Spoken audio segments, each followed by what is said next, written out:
Vacas lecheras y cárnicas, selección de características deseables. En mejoramiento genético, la selección es muy importante, ya que hay características deseadas y unas menos deseadas.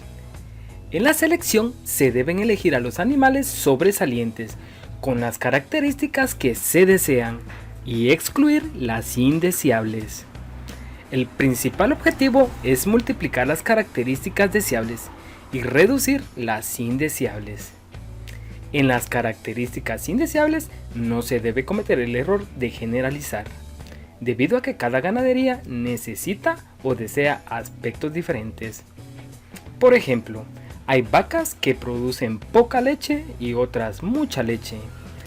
Dependiendo del fin de la ganadería, esto puede ser una ventaja o desventaja. ¿Pero por qué? Si la visión es cárnica, el ternero no consumirá toda la leche y se perderá. También pueden haber complicaciones de enfermedades de la ubre. La genética y selección juegan un papel primordial.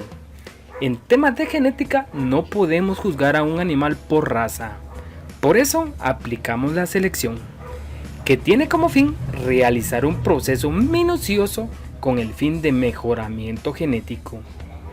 Acá es donde toma importancia la planificación ganadera, para seleccionar los animales con las características acorde a los objetivos que se quieren obtener.